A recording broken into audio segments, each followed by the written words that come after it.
conversatorio trataremos un tema que se llama la corrupción, en el cual tendremos dos invitados especiales.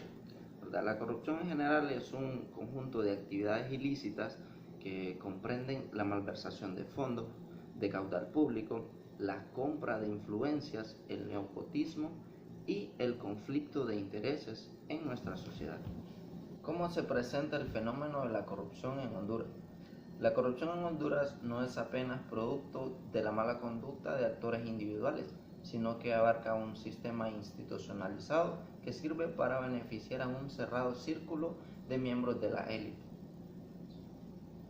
Como podemos ver, la corrupción en Honduras no solo se presenta en determinados ámbitos, o no solo son un pequeño grupo de personas las que son partícipes de ello. Como hablábamos hace tiempo con mi amigo Nelson, se puede ver a pequeña escala cómo a veces nosotros mismos somos corruptos, pues, cuando violamos pequeñas normas de conducta o incluso pequeñas partes de la ley, como por ser la ley de tránsito. Nelson ponía un ejemplo: cuando cometemos un error, se nos toma en la calle infragante y sin el cinturón de seguridad, cuando nos aparcamos en un lugar que es incorrecto hacerlo y ofrecemos a cambio de eso un soborno a un oficial de la policía.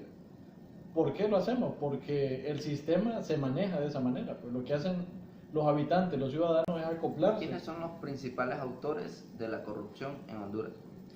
Básicamente todos nos volvemos partícipes de un sistema corrupto, pero en el trasfondo de este fenómeno social existe un grupo de autores principales, como ser la clase social, el sector privado y los entes judiciales.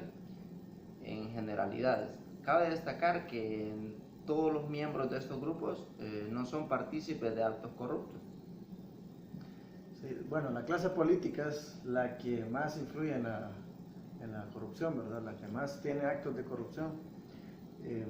No todos, como lo acaba de decir el compañero, no todos son corruptos, ni todos tampoco son santos.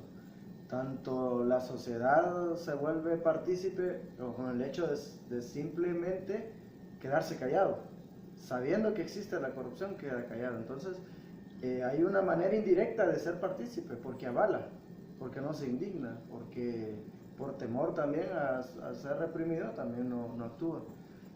Sin embargo, la clase política, también hay políticos buenos, políticos que sí quieren algo bueno, que sí quieren cambiar la situación del país, pero les dificulta porque hay un engranaje que se protege.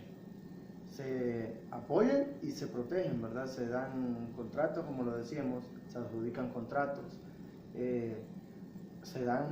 inflan contratos, incluso inflan los montos de los contratos, de los proyectos, para también obtener una parte de eso. Entonces hay un sistema que lo vemos a simple vista, pero que nosotros como sociedad callamos, porque nos da miedo, porque hay cierto temor.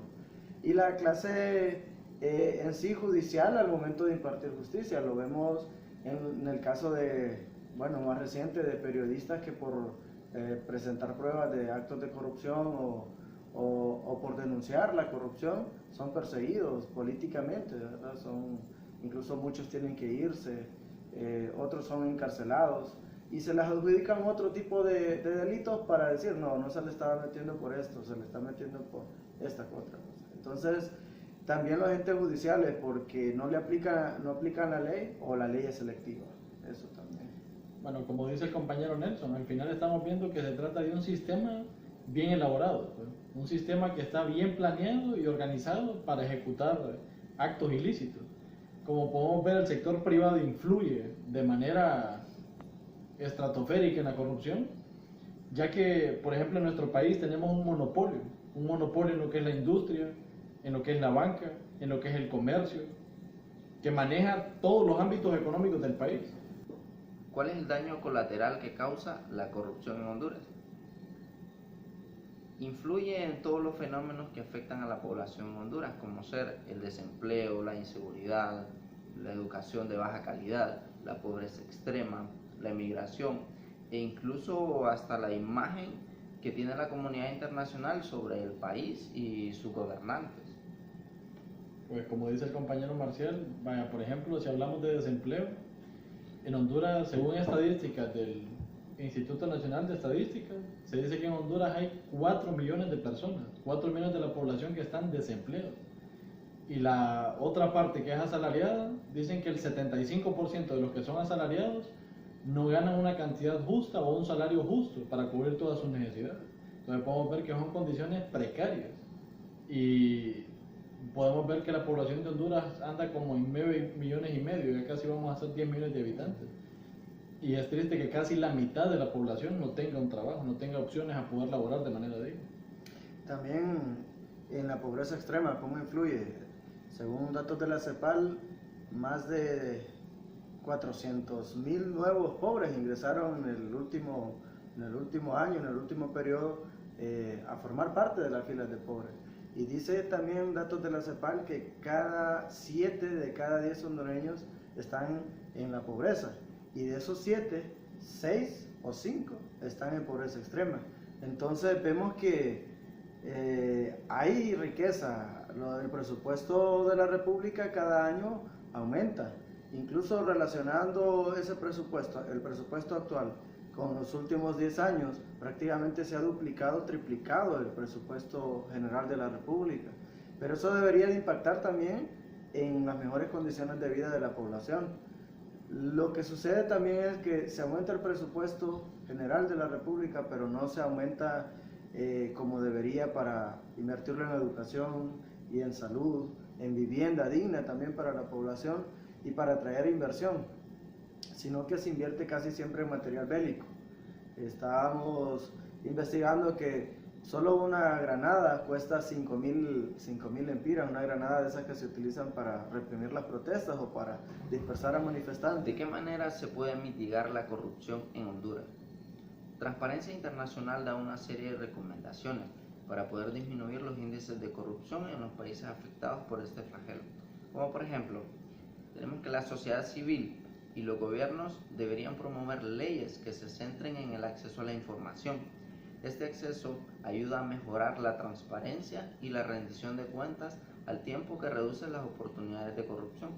Sin embargo, es importante que los gobiernos no solo inviertan en un marco legal apropiado para tales leyes, sino que también se comprometan con su implementación para lograr una realización de estas leyes. Sí, ya en el gobierno de Manuel Zelaya Rosales se aprobó la ley de acceso a la información pública y se creó también, con esa misma ley, se creó el Instituto de Acceso a la Información Pública, donde prácticamente todas las instituciones del Estado iban a tener un oficial de acceso a esa información. ¿Qué era lo que iba a hacer ese oficial?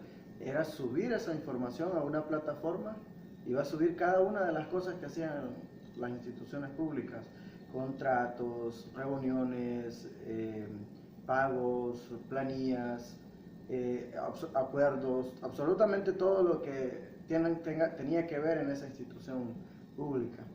Sigue ese portal, existe ese portal y se manda información. El problema es que no es la información completa la que se manda.